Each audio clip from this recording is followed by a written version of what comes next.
Hi guys, today நம்ம பேச போகிறது கேள்வி நாயகனும் கௌரி கிஷனும். இந்த ரிப்போர்ட்டர் கேட்ட கேள்வி வந்து சரியாக தப்பான்னு பார்த்தீங்கன்னா இது ரொம்பவே தப்பு தான். எல்லாரும் சொல்கிற மாதிரி இது ரொம்பவே தப்பான கொஸ்டின் தான். ஏன்னா காலங்காலமாக தமிழ் சினிமா ரிப்போர்ட்டர்ஸ் இப்படி தான் கேள்வி கேட்டுன்னு இருக்காங்க. அதே மாதிரியே அந்த கௌரி கிஷன் வந்து அந்த ஆக்ட்ரஸ் வந்து இதுக்கு ரியாக்ட் பண்ணதுமே ரொம்ப அதிகமாக இருக்குது. இது வந்து நான் இவங்களுக்கு ஆதரவாகவும் சொல்ல, அவங்களுக்கு ஆதரவாகவும் சொல்ல. ஏன்னா நிறைய பேர் ஹீரோயினுக்கு ஆதரவாக பேசுகிறாங்க. எனக்கு வந்து அந்த மாதிரி மைண்டு வரல. ஏன்னா ரெண்டு பேர் மேலேயுமே தப்பு இருக்குது. இவருமே ரெண்டுமே ஓவர் டோஸ் தான்.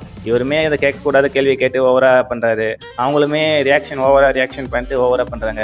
இதில் ஃபெமினிசம் எங்கேருந்து வந்துச்சுன்னு தெரிலங்க. ஆண் பெண் இந்த வேற்றுமை எங்கேருந்து வந்துச்சுன்னு தெரில. ஒரு ஹீரோவை பார்த்து அந்த கேள்வி கேட்பீங்களா வைட் என்னன்ட்டு? ஹீரோ பார்த்து கேட்குறதா கேட்கலாம், அவங்க சீரியஸாக எடுத்துக்க மாட்டாங்க.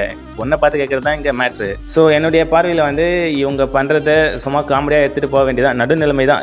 நான் யாருக்கும் சப்போர்ட் பண்ண விரும்பலை. ஏன்னா இது அவங்க ப்ரொமோஷனுக்காகவும் பண்ண வாய்ப்பு இருக்குது. ஸோ இதெல்லாம் சீரியஸாக எடுத்துக்காதீங்க. இது சினிமா வட்டாரங்களுக்குள்ளே அடிக்கடி நடக்கிறது தான். ஸோ பார்த்துட்டு காமெடியாக எடுத்துகிட்டு போயிடுங்க. இதுவே நம்ம சொசைட்டிக்குள்ளே வந்துச்சுன்னா கண்டிப்பாக கேள்வி கேட்கணும்.